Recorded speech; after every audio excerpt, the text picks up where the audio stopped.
Coming up on this Wednesday edition of Daybreak, Jeffrey Fowle, one of 3 Americans held in North Korea, has been released. The focus now turns to securing the release of the 2 other Americans.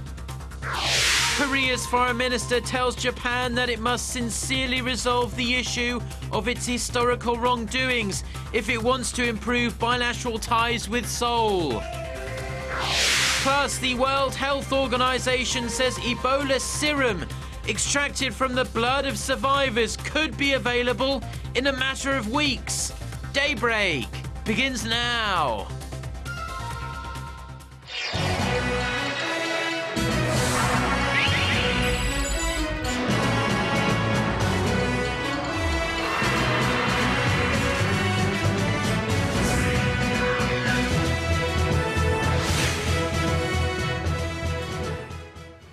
Hello and thanks for joining us. To our viewers around the world, it's 6 a.m. on Wednesday, October 22nd here in Seoul. I'm Mark Broome and you're tuned in to Daybreak.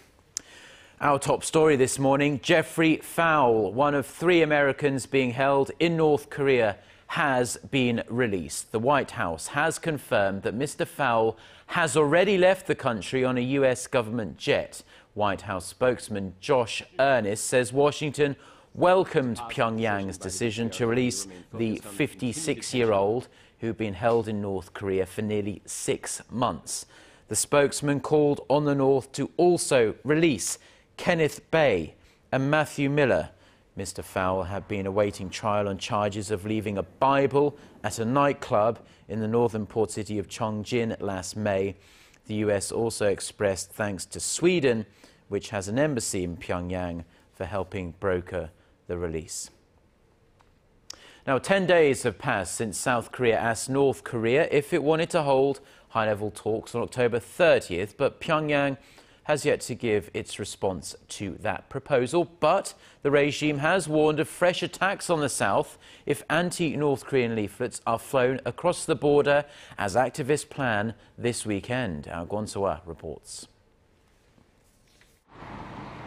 Still no word from Pyongyang. South Korea saw another day come and go on Tuesday, with no response from North Korea over its proposal to hold high-level political talks next Thursday. The North state-run Korean Central News Agency said Tuesday that inter-Korean relations are at a critical crossroads, adding that if South Korea wants to hold the talks, it should first create an atmosphere for improving relations.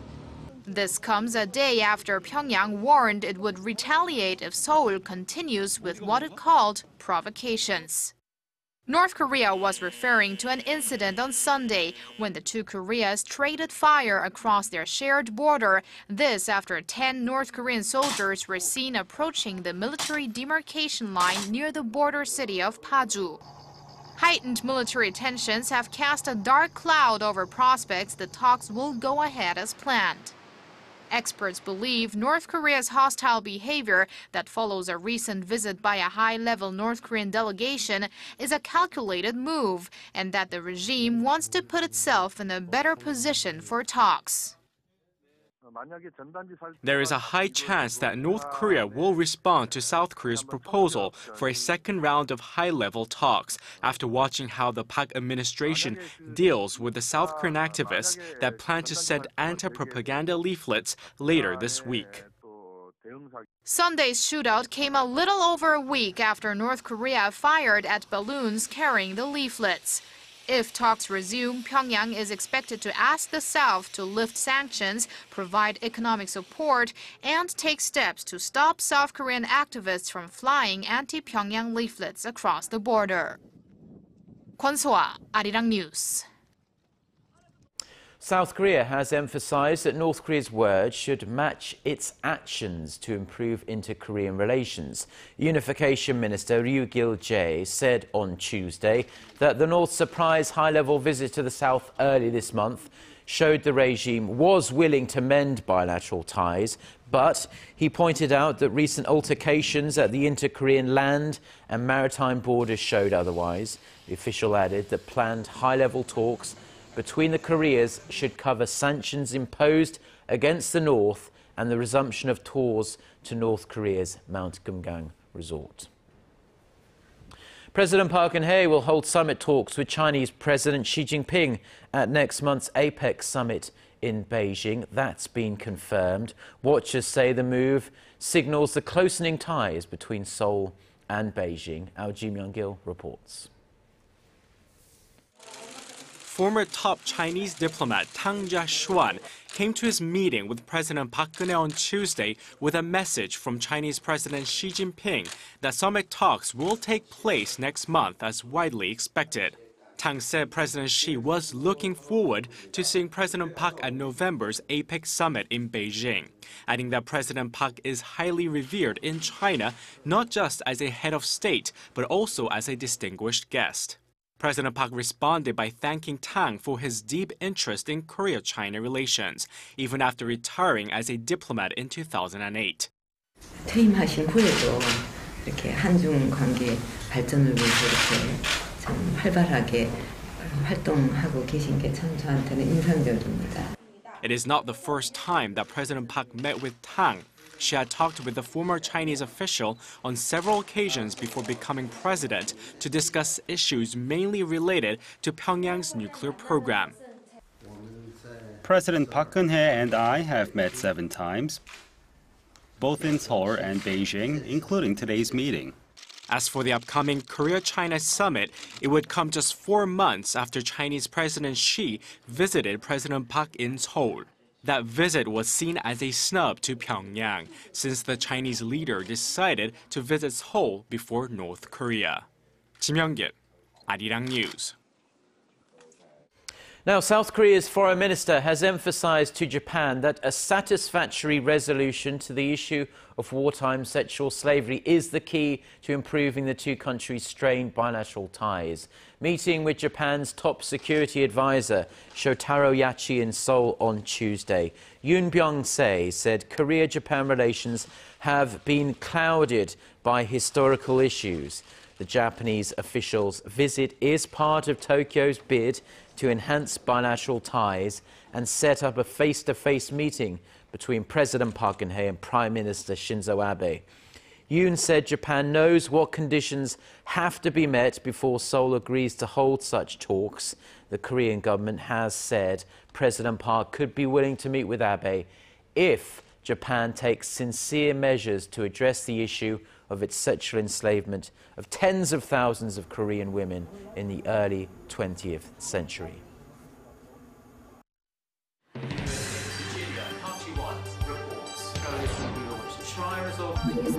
We start before the sun rises to bring you the latest stories out of Korea.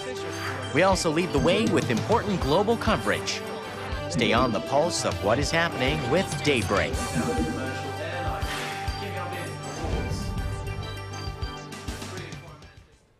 Now, the 2014 International Telecommunication Union Conference, which is dubbed the Olympics of the ICT industry, is about to start its 3rd day in Korea's southern city of Busan. Now, among other topics, a great many topics, experts are discussing ways to make the next generation of mobile communications technology a reality. That means downloads will be ultra fast and devices will be more connected than they've ever been before. Our Song Ji-son reports from Busan. In a little over 5 years' time, when 5G technologies are fully commercialized, people will be able to download a high-definition movie in less than 1 second. The 5th generation of mobile communications technology is several hundred times faster than its predecessor LTE, as the giga-level data rate is now a reality.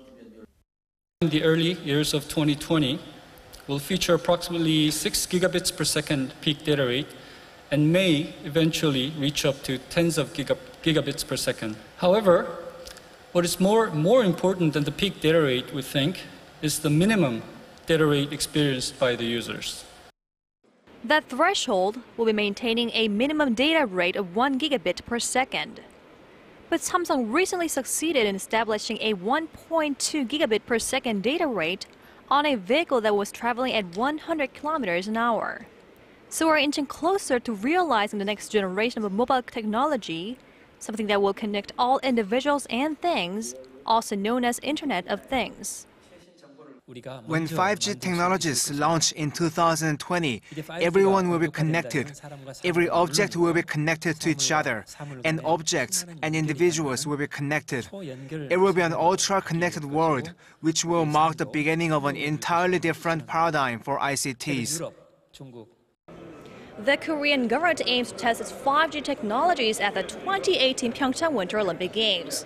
Seoul says the sporting event will be a global testbed for the technology we can expect to see in the post-2020 era. 송재선, Arirang News, Busan. Now, Apple's fiscal fourth quarter report card is in, and it makes very impressive reading. It seems big screens are driving big profits as very strong iPhone sales, including the supersize iPhone 6 Plus, propelled the company to record profits of $8.5 billion. It actually fell slightly short of A+ grades, though, as iPad sales were down yet again. Now, Kim Yeon-bin reports. Apple's fourth quarter earnings have smashed expectations on the back of strong iPhone sales. The company posted $42.1 billion in sales and a net profit of $8.5 billion. Apple sold 39.3 million iPhones in the quarter, the first after the new iPhone 6 and iPhone 6 Plus were on sale. That's well above what analysts were expecting and 16% higher than the same period last year. Apple's $1.42 per share profit also exceeded analysts' prediction of $1.31 per share. Apple sold a record 5.5 million iMac computers, up more than 20% from the same quarter in 2013. The only black mark in an otherwise glowing report was its flagging iPad line. iPad sales were down 13% from the previous year, for a third successive quarter of decline. Sales of the iPhone, on the other hand, have steadily increased, even though smartphone sales have declined in developed markets, such as the US and Europe. The larger screen iPhone 6 and 6 Plus got a strong reaction early on, with the company selling 10 million smartphones in the opening week, up 1 million from last year. Apple is expected to see a big jump in sales in the near future, as it teamed up with China Mobile last year, the largest carrier in the world, gaining access to around 800 million more subscribers. Kim Yeon-bin, Arirang News.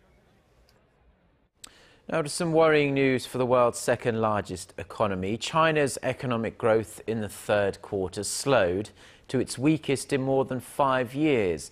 And the trouble is, forecasts for upcoming quarters are even slower. Connie Kim reports. China's third quarter GDP growth rate came to 7.3%. And while that's slightly above expectations, it represents the nation's lowest level of growth since the global financial crisis in 2008. In general, the economy has remained stable and actually improved over the first 3 quarters. But the environment domestically and internationally remains complex, and the economy is facing challenges. The slow growth was mainly attributed to its weak property sector. I think property sector is something, worry us quite a lot. It was a main driver for this current slowdown. If you look at unsold housing in first, second, and third-tier cities, they remain quite high. Average sales volume fell by 20 or 30%. Property sales revenue dropped nearly 9% in the first 9 months of 2014 on year. Real estate investment climbed 12.5% during the same period, down from 13.2% recorded from January to August. Although exports, the main driver of industrial production, surged more than 15% in September on year, experts say the weak quarterly figures may indicate a weaker performance in the domestic economy. This in turn could dampen demand for Chinese equities, commodities, and currency. To counter, analysts say the Chinese government may be forced to cut its interest rate, especially if the quarterly growth rate slips below 7%. Connie Kim, Arirang News. Now, if you've visited Seoul or any of Korea's major cities, you'll know it's almost impossible to walk a few hundred meters down the street before coming across a franchise coffee shop. So it shouldn't really come as a huge surprise to learn that the nation's coffee imports are forecast to hit a record high this year. Data released by the Korea Customs Service shows Korea's impound shipments of coffee during the first 9 months of this year amounted to 99,000 tonnes. That's up 19% from a year earlier. That figure already surpassed the previous record for annual coffee imports set in 2011. Most of the coffee coming into Korea comes from Vietnam, followed by Brazil, Colombia and Honduras. Analysts say the growth is being driven by stronger consumer demand and a sharp increase in the number of coffee shops around the country.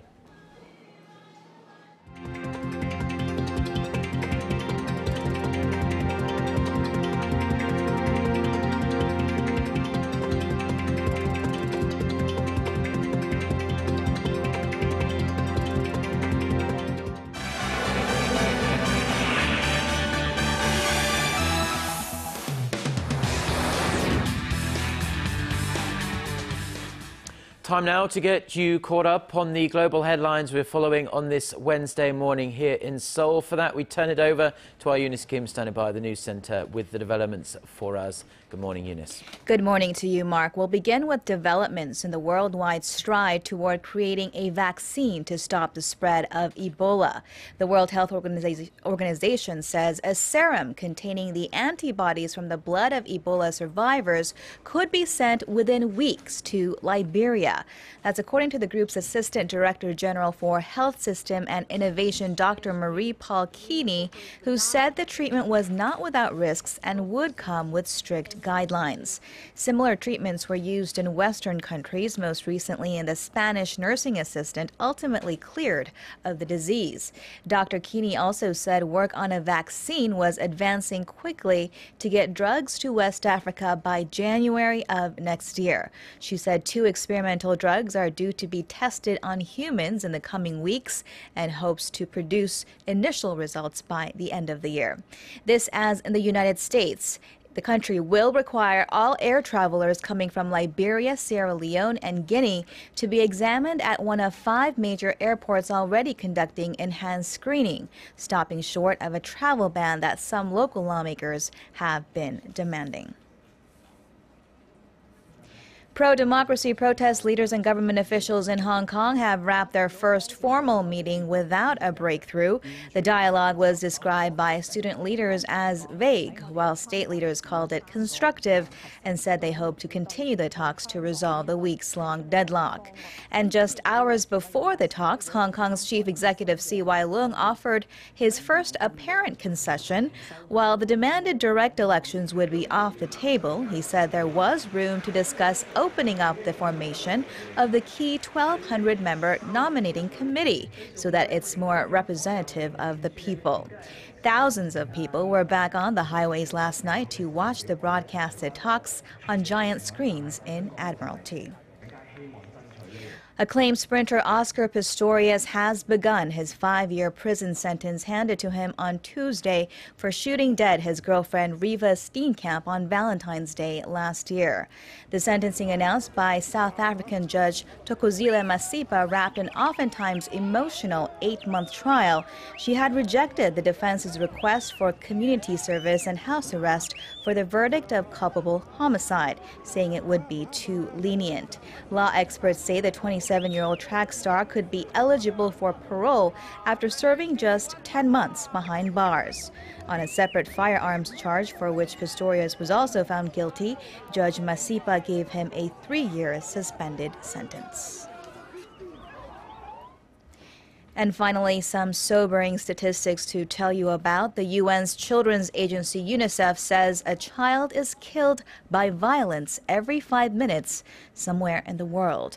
The report came as UNICEF UK launched its Children in Danger campaign. It warned that more than 340 children under the age of 20 could die from violence every day in the next year, unless the governments around the world take action.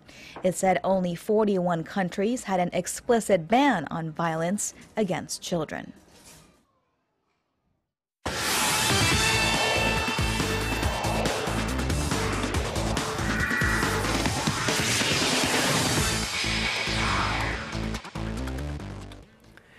And a good Wednesday morning to you all as we kick things off with LA Dodgers lefty Lee Hyun-jin's press conference, which took place on Tuesday afternoon as he spoke in details about the past season. The 27-year-old southpaw pitcher, speaking in front of a huge crowd of press members, stated that his injuries this past season really held him back from having a great season. Now, despite a great sophomore season, Lee Hyun-jin hopes to increase his innings pitched and lower his ERA as well. And when asked about Nexen Heroes Kang Jung-ho's chance of signing with a major league team next season, he stated that Kang has the defensive and offensive skills to play well in the major leagues. Meanwhile, over in the KBO, Game 2 of the best-of-5 first-round series between the LG Twins and the NC Dinos was canceled for the second straight night due to rain, as they'll try once again later tonight at 6:30 p.m. And now with that, moving over to the 2014 Incheon Asian Paralympic Games, where South Korea continues to make headlines in the bowling competitions as the nation won 11 gold medals in 12 competitions. But one athlete made history with his gold medal in bowling. Now, Kim Jae-chul, whose amblyopia qualifies him for the TPB2 category, won gold in the three-person team event as he became the oldest gold medalist in the history of the Asian Paralympic Games at the age of 69. The record holder stated that after his win that as long as he has the energy, he hopes to continue to compete until the age of 80. And now moving over to Tuesday night's KBL action as Anyang KGC took on the Seoul SK Knights as the two teams hope to bounce back from a rather slow start to their season. And now going into the game here, the SK Knights off to a great start, take a comfortable 37-27 lead going into halftime. But KGC starts rallying back in the second half of the game, outscoring SK in the final two quarters. But with SK's Aaron Haynes posting up yet another double-double with 12 points and 12 rebounds, SK's defense holds on to win this one 64-61. And now finishing things off with a couple of Tuesday night volleyball action in the V-League, starting off in the Women's League as Korea Expressway took on Daejeon KGC. Now, just an epic match between the two teams as both sides split 2 sets each after the first 4 as the match goes into a decisive 5th set. But Korea Expressway's Nicole Fawcett having an absolutely amazing match, putting up 42 points and 21 digs as Korea Expressway takes the 5th set 15-10 and a 3-2 victory. Now, meanwhile, over on the men's league, OK Savings Bank taking on the defending champions Samsung Blue Fangs. Robert Landy Simone going absolutely insane in this match, outdoing fellow Cuban Leo Martinez as OK Savings Bank pulls away with a 3-1 victory. And that's going to wrap it up for me. This has been SJ. Have a great rest of the day and see you guys again for your sports needs.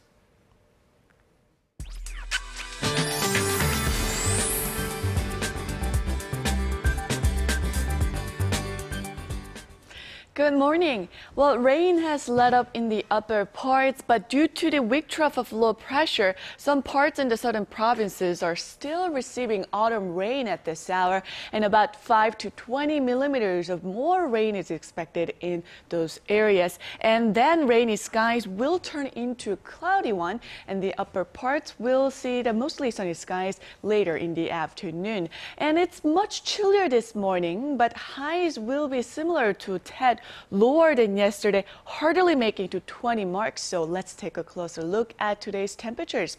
Now, the low in Seoul kicked off at 10, then the daytime highs will be reaching to 18, while Daegu and Gwangju will peak at 16 and 20, and Busan should see highs of 18 later on. Now, for other regions, it looks like Jeju will have a much cooler day, only making to 18 this afternoon, and Daejeon and Dokdo will see highs of 17 and 14 respectively.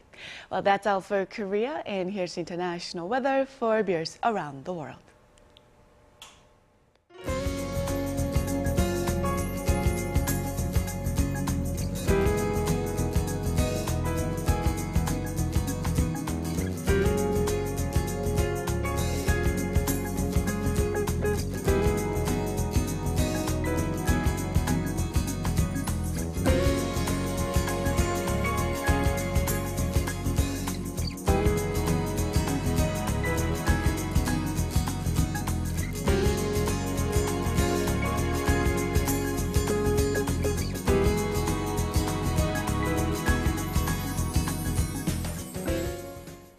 Well, that's going to do it from us. Korea Today is coming up at 7 a.m. Korea time. Have a great day. Goodbye.